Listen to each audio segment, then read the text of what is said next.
So, with most of our introductory terms out of the way, I want to introduce probably the most critical term for Black Hawk's book, and then complicate it a bit. As we've all learned about history, the closer we examine it, the more complex it becomes. The more, too, that any lessons we try to take from it must be re-examined a bit, qualified. And that's because history grows more human as we move our lens closer. Humans making choices, often with little idea what the result will be. From our perspective, outcomes may feel inevitable, but from those living the entanglements of their own lives, one decision is followed by another, and it's just people doing what they can with what they understand. And as I mentioned last time, surprise, the indigenous people of the Americas are humans making choices right alongside the settler colonialists. Spanish, Dutch, French, British are all part of the same mix of decision makers as the Nahuatl, the Arawak, the Carib, Hopi and Acoma, Shoshone and Apache, Comanche and Navajo. Certainly these tribes and dozens of others we meet in Chapter 1 in what is now the Caribbean and American South and Southwest, these tribes outnumber the arriving Europeans. And each of these peoples must be understood as separate nations, just as we consider the European nations. That we continue to group them together demonstrates a misunderstanding of the complicated interactions between them. Some that overlap in language and culture, some that are allied, some that find themselves in violent dispute. And as complicated as European politics might be, so too the peoples they meet. In other words, Black Hawk's history hinges upon a common sense but often omitted concept: indigenous agency. That is, let's think of native nations as protagonists, too, of people making choices to determine the course of events for both colonial economies and politics, and for themselves.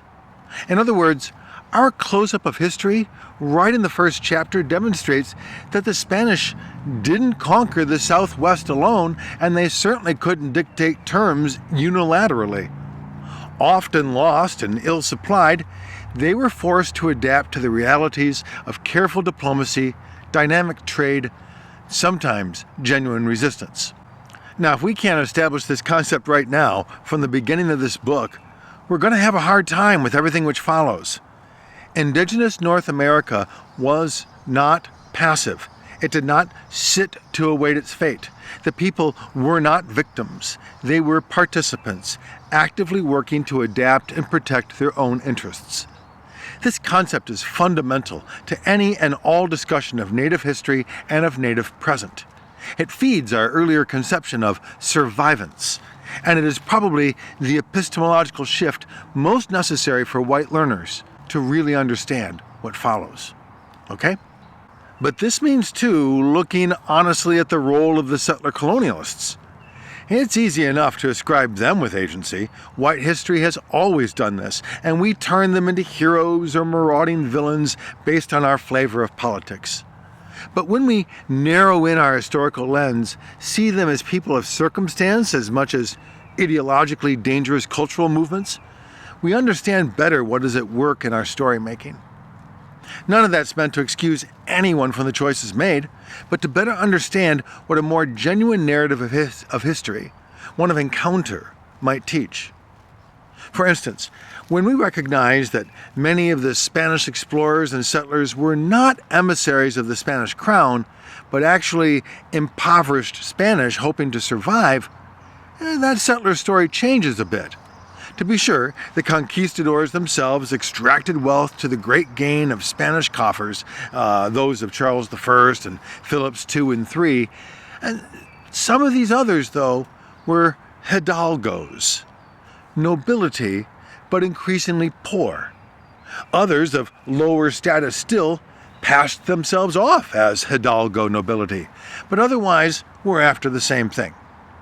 After all, the influx of American silver into the markets created enormous Spanish inflation, which increased the gulf between the wealthy and the rest.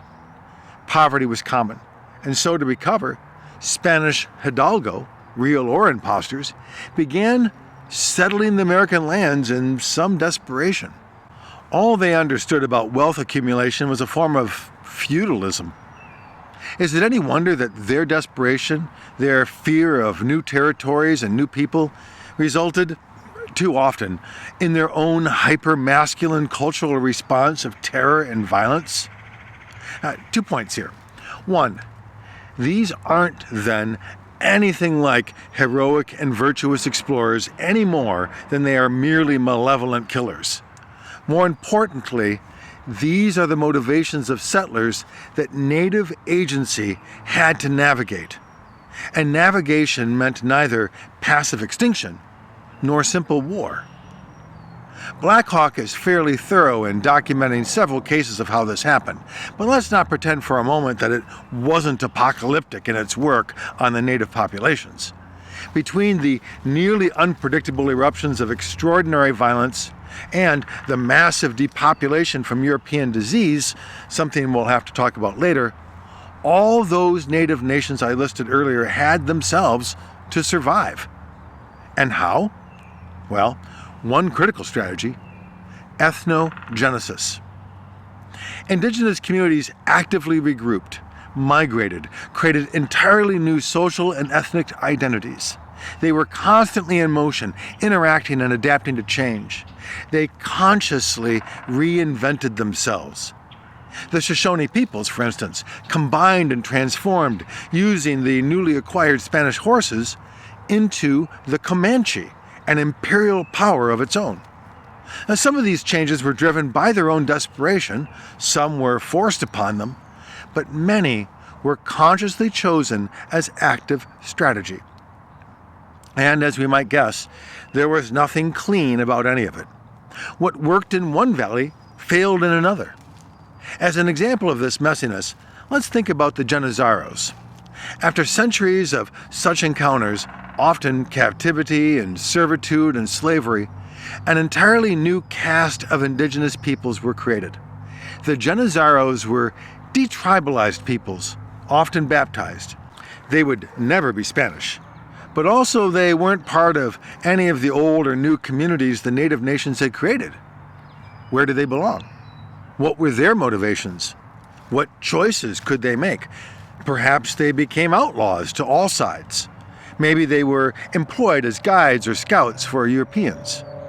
Maybe they were effective buffers between two opposed sides. Maybe they attempted their own small federations. Yes. My point is, encounter and agency mean that the number and kind of interactions of our early continental history were far more complicated than our histories too often tell. And with it, a kind of forced hybridity. And that leads me to mention briefly a frustrating and challenging term, but one we must reconcile now in light of all this: indigenous settler colonialism. At first glance, it seems to make little sense. I already said that we must imagine the indigenous nations as we might those of Europe, and this includes the complexity of politics. We can't pretend all were homogeneously united against Europeans. In fact, during all this dynamic movement and change, it would be wrong to pretend that some nations didn't see the Spanish as an opportunity for themselves. New land, new weapons, horses, and support for their own conflicts with neighboring nations. Some nations and many individuals, driven by a host of motivations from their own desperation to desires for growth, adopted the European-style expansion strategies. In other words, in a world already mangled by European violence, they made use of the same tactics. They grew at the expense of other native tribes, but also to the cost of the Europeans themselves. At their most formidable, Black Hawk calls them indigenous empires that challenged everyone. Nothing about our history here was clean or simple, and there never was a primitive frontier for Europeans to meet. The arrival of the Europeans, their politics and technologies became a catalyst for monumental changes here, and a massive space where multiple empires competed for power.